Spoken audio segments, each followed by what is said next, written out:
بسم اللہ الرحمن الرحیم۔ اسلامک پلانٹ کے دوستوں خوش آمدید۔ شیخ عبد القادر جیلانی رحمۃ اللہ علیہ کے دور کا واقعہ ہے کہ اس وقت ایک اللہ کا ولی شیخ ابو نصر رحمۃ اللہ علیہ تھے جو ہمیشہ شیر کی سواری کیا کرتے تھے، اور ان کا ایک معمول تھا، وہ جن کے پاس بھی جاتے تو اپنے شیر کے لیے ایک گائے خوراک کے طور پر رکھتے۔ ان کا بہت بڑے بڑے اولیاء کے ساتھ اٹھنا بیٹھنا تھا، تو ایک مرتبہ وہ ایک اللہ کے نیک بزرگ کے پاس گئے اور انہوں نے بھی آگے سے شیر کے لیے ایک گائے خوراک کے طور پر رکھی ہوئی تھی۔ اس بزرگ نے شیخ ابو نصر رحمۃ اللہ علیہ سے کہا کہ آپ بغداد چلے جائیں، وہاں پر غوث اعظم شیخ عبد القادر جیلانی رحمۃ اللہ علیہ کی بارگاہ میں حاضر ہوں، وہ آپ کی اچھے طریقے سے خدمت کریں۔ تو شیخ ابو نصر رحمۃ اللہ علیہ جب اس شخص سے فارغ ہوئے تو سیدھا بغداد کی طرف روانہ ہوئے۔ بغداد پہنچنے سے پہلے اپنے خادم سے کہا کہ آپ غوث اعظم شیخ عبد القادر جیلانی رحمۃ اللہ علیہ کے پاس چلے جائیں اور ان سے یہ فرمائیں کہ ہمارے کچھ اصول ہیں۔ تو وہ ابھی خادم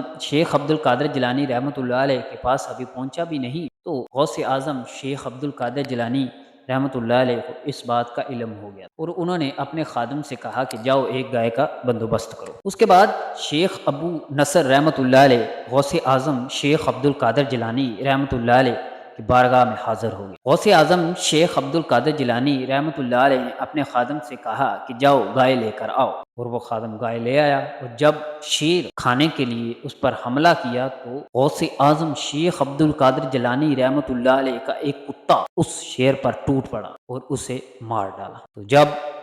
شیخ ابو نصر رحمۃ اللہ علیہ کو اس بات کا پتہ چلا، غوث اعظم شیخ عبد القادر جیلانی رحمۃ اللہ علیہ کے ایک کتے نے شیر کو مار ڈالا، تو وہ ابو نصر رحمۃ اللہ علیہ شیخ عبد القادر جیلانی رحمۃ اللہ علیہ کا مرتبہ سمجھ گئے اور ان سے معافی طلب۔ پیارے دوستو، کیسے آپ نے دیکھا کہ غوث اعظم پیروں کے پیر کا مرتبہ کیا ہے، ان کا ایک کتا شیر سے طاقتور ہو گیا۔ تو دوستو، ویڈیو اچھی لگی ہو تو چینل کو ضرور سبسکرائب کریں اور بیل آئیکن پر ضرور کلک کریں تاکہ میں ایسی اور اچھی ویڈیو لاتا رہوں۔